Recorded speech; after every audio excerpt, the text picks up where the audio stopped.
நிகழ்ந்து கொண்டிருக்கிறது. 2009ஆம் ஆண்டோடு தமது ஆயுதப்போர் நிறைவுற்றிருந்தார்.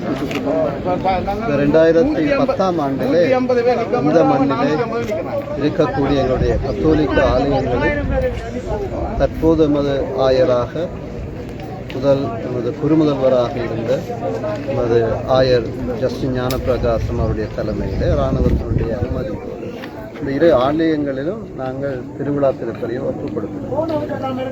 ஆனால் இப்பொழுது நூற்றுக்கணக்கான ஆண்டுகளாக இருந்த அந்த ஆலயங்கள் இல்லாது அடித்து நொறுக்கப்பட்டு அழிக்கப்பட்டு இருக்கிறது.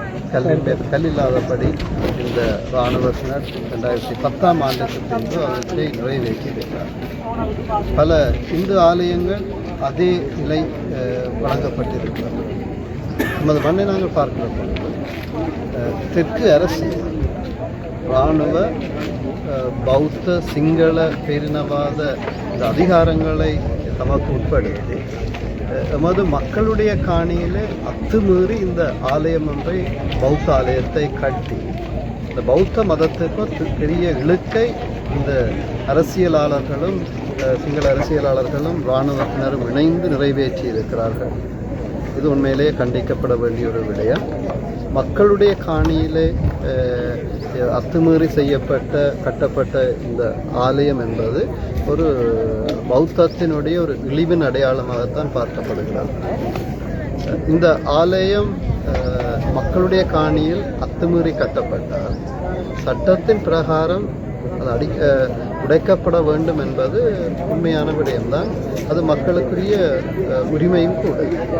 இதற்கு இன்றைக்கு நாங்கள் பார்க்கிறோம் எத்தனை காவல்துறையினர் அல்லது சிஐடியினர் இந்த மக்களுக்கு காவல் கொடுக்க வேண்டியவர்கள் அத்துமீறி கட்டப்பட்ட ஒரு கட்டிடத்துக்கு காவல் கொடுத்து கொண்டிருக்கிறார்கள் என்றால் இந்த இலங்கையினுடைய பௌத்த சிங்கள பேரினவாதத்தின் இராணுவ அதிகாரத்தின் வெறித்தன்மை இங்கே நாங்கள் அவதானிக்கக்கூடியதாக இருக்கிறது.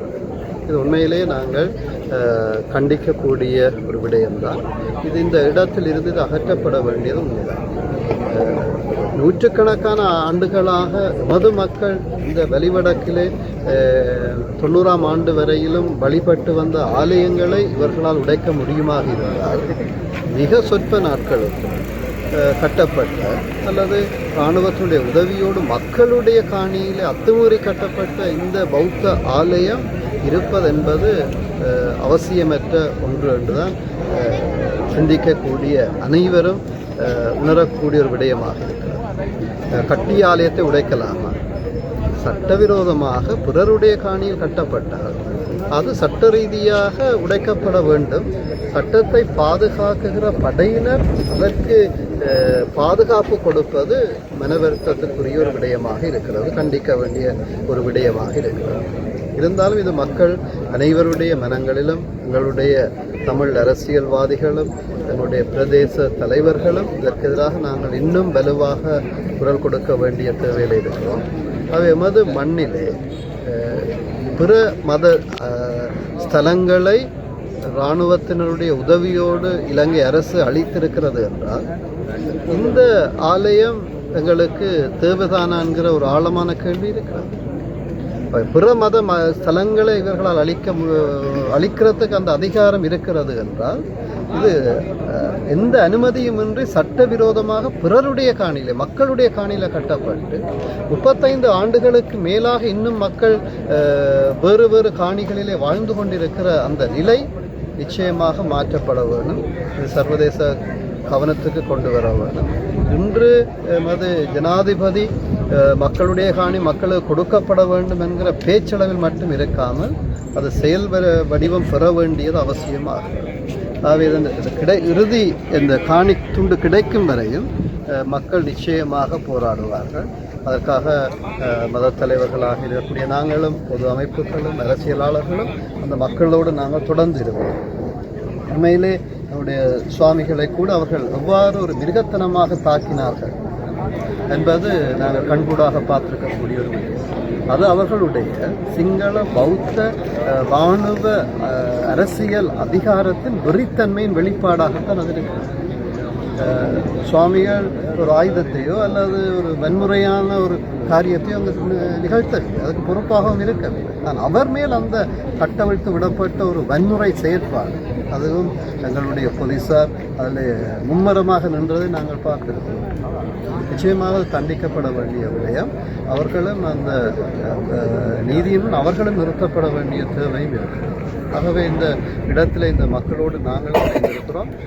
எங்களுடைய ஆசீர்வாதங்களை இந்த மக்களுக்கு நாங்கள் வழங்கியிருக்கிறோம். எமது ஆலயங்கள் எமது சொந்த நிலத்திலே 2010ஆம் ஆண்டுக்கு பிறகு இப்போ இந்த இராணுவத்தினால் உடைக்கப்பட்டிருக்கிறது என்றால் எங்களுடைய மக்களுடைய சொந்த காணியில் இருக்கிற அத்துமீறி கட்டப்பட்ட இந்த ஆலயம் அவசியமா என்பதுதான் எல்லோருடைய கேள்வியாகவும் இருக்கிறது. ஆகவே இது மக்களுக்குரியது, மக்களுக்கு சென்றடைய வேண்டும். புரிதொரு காணி என்கிற அந்த வார்த்தைக்கே நிச்சயமாக மக்கள் மனதில் இடமில்லை என்பதும் ஏற்றுக்கொள்ளப்படக்கூடிய ஒரு விஷயம். எங்களுடைய பூர்வீகமான மண்ணிலே எங்களுடைய மக்கள் வாழ வேண்டும், அங்குதான் அவர்கள் மறிக்க வேண்டும், அவர்களுடைய இடங்களில் தான் அவர்கள் புதைக்கவோ எரிக்கவோ எரியூட்டப்படவோ வேண்டும். அவர்கள் இன்னும் அகதிகளாக இருக்க முடியாது என்பது எங்களுடைய நிலைப்பாடாக இந்த போராடுகிற மக்களோடு எங்களுடைய ஒத்துழைப்புகளை நாங்கள் வழங்குகிறோம். சுவிட்சர்லாந்துல வீடு வாங்க போறீங்க, இல்ல ஆல்ரெடி உங்களுக்கு அங்க வீடு இருக்குன்னா இந்த வீடியோ உங்களுக்காக தான். ஸோ ஸ்கிப் பண்ணாம ஃபுல்லா பாருங்க. ஒரு மனிதனுக்கு வீடு அப்படிங்கிறது ரொம்பவே அத்தியாவசிய தேவை. அத்தியாவசிய தேவைகள்ல முக்கியமான பங்கு வகிக்கிறதே இந்த வீடு தான். ஸோ அப்படி வீடு வாங்குறது, விற்கிறது, இது சம்பந்தமா உங்களுக்கு இருக்கிற நிறைய ப்ராப்ளத்துக்கு சொல்யூஷன் தர ஒரே இடம் தான் உங்கள் செல்வாசக். Your future our vision. இப்போ சுவிட்சர்லாந்துல வீட்டோட வட்டி விகிதத்துல நல்ல மாற்றம் வந்திருக்கு, நிறைய குறைஞ்சிருக்கு. ஸோ நீங்க ஏதாவது அக்ரிமெண்ட் போட்டு வச்சிருக்கீங்கன்னா இப்பவே அதை ரெனிவல் பண்ணி மாற்றி வச்சுக்கிட்டீங்கன்னா உங்களுக்கு நிறைய ப்ராஃபிட்ஸ் இருக்கும். ஸோ இது சம்பந்தமா உங்களுக்கு ஏதாவது அப்டேட்ஸ் வேணும், இந்த மாற்றத்துல உங்களுக்கு ஏதாவது டவுட் இருக்கு அப்படின்னா மறக்காம ஸ்கிரீன்ல தெரிய நம்பர் கால் பண்ணுங்க. சுவிட்சர்லாந்துல நீங்க வீடு வாங்கணும் இல்ல வீடு விற்கணும், அந்த மாதிரி ஏதாவது உங்களுக்கு தேவைகள் இருந்தா மறக்காம எங்களை கான்டாக்ட் பண்ணுங்க. உங்களோட எல்லா தேவைகளையும் உங்க ஃபேமிலியில ஒரு மெம்பரா இருந்து நாங்க பார்த்து பண்ணி கொடுப்போம். இது உங்கள் செல்வாசக். இச்செய்திகளுக்கு பிரதான அனுசரணை செல்வாசோக் இமோபிலியன், சுவிஸ் நாட்டில் முன்னணி நிறுவனம். தொடர்புகளுக்கு 0795146428. வீடு வாங்க, வீடு கட்ட, வீடு திருத்த மற்றும் வீட்டு கடன். Your future our vision.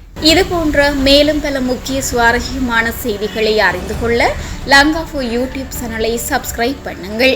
எமது செய்திகள் உடனடியாக கிடைக்க பெல் பட்டனை அழுத்துங்கள். அத்தோடு எமது செய்திகளை மற்றவர்களும் பார்வையிட ஷேர் செய்யுங்கள். நன்றி.